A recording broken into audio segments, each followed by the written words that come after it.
Grabe naman. So, hello everyone, happy tracking channel sa inyong lahat yan. Guys, kamusta kayo? Yan. Dito tayo sa Trackboy, no? So, kita niyo naman to, no? Isang elf siya na 4H F1 drop side with boom. Napakaganda, oh. Halos Decatora, pogi, oh. And kung may mga kailangan nyo mga ganitong truck, hindi ko alam guys kung ito ay sold na or hindi, pero napaka-pogi, no? Isa ito sa mga gusto kong nakikita na binablog, kasi nga napakabihira lang ng ganitong klaseng unit na formado. 1, 2, 3, 4 section pa siya, custom grade pa siya, 5 stud, ganda, kinis, no? Kung sold man to hindi, napaka-solid talaga, oh. Steel flooring, no? Grabe ang kintab nito, no? Gandang, wala ka na talagang gagastusin dito, eh. Ayan, no? Yung likuran EDM, pogi. 4H F1 to guys, no? So ngayon sa mga magtatanong magkano, wala pa tayong idea kung magkano to, hindi natin alam kung sold na to, pero kung ito ay available ba, okay sa atin to, no? Pwedeng takbong, ganda pa ng kanyang grabe talaga, oh. Boss, ang lupit mo talaga magparating, no? Ayan, pogi. Ito kanyang looban, parang kotse, ah. Ganyan yung kisame niya, oh, diba? At may papakita pa mga dumating, no? Tapos na i-convert. Ito papakita ko sa inyo, mga 12 wheeler naman. Ayan guys, happy tracking yan. 12 wheeler naman tayo na bubble top, 6UZ1 semi new piece, fully chrome. Ayan, fully chrome siya, no? Pero yung dito lang side panel, ito especially dito, as mapito, hindi siya chrome, pero napakaganda din. Quality, class A na class A. Ayan, Boss G-Mex, shout out. Kanyang harapan, muli ang harap, kinis din, no? Pwede.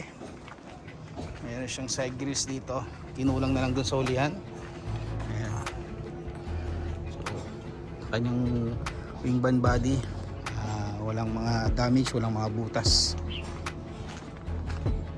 Airbag. Ayan. Ito lang, dito lang nagka-damage, pero repairable naman yan. Ito yung likod, double lock, ganda, oh. Double lock. Yung kanyang, dito tayo sa may driver side naman, maayos. Meron pang samang spare tire, stainless yung kanyang side grills.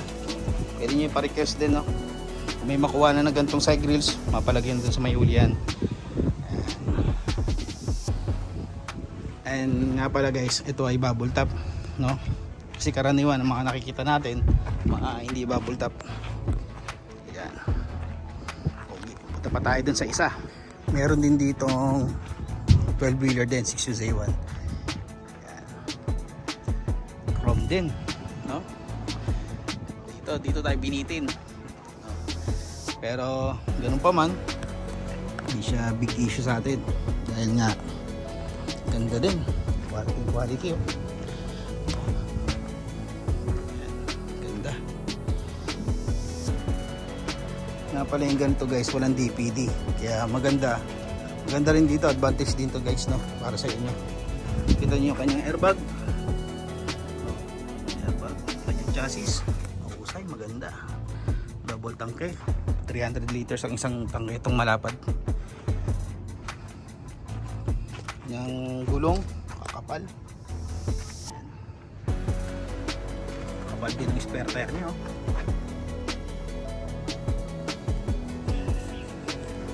ayos, ganda. So dito guys, no, ito hindi naman siya double lock.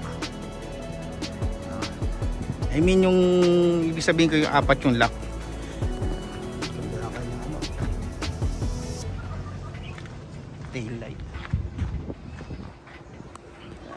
At meron pa guys, kung ikaw naghahanap ka naman ng mga dump truck naman na inline, o yun, meron din dito guys, no? Ayan, kay Boss G-Mix nyo lang din to makukuha yung ganito. Kinis din ng dump truck na to, 6WF pa na inline, no? So standard yung kanyang dump box. Ayan, ito kanyang chassis. Ayan,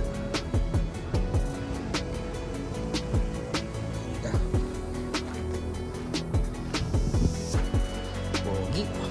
Meron din dito ni ang ganda rin ito. Ano kaya ito? Ito ang ganda rin, oh. Puro stainless. Lapitan natin kung anong truck to. Airbag siya. Tipin natin mga bisagra nyo, stainless, may DPD. Uy, ang 6UZ1 to na bumper light, ah.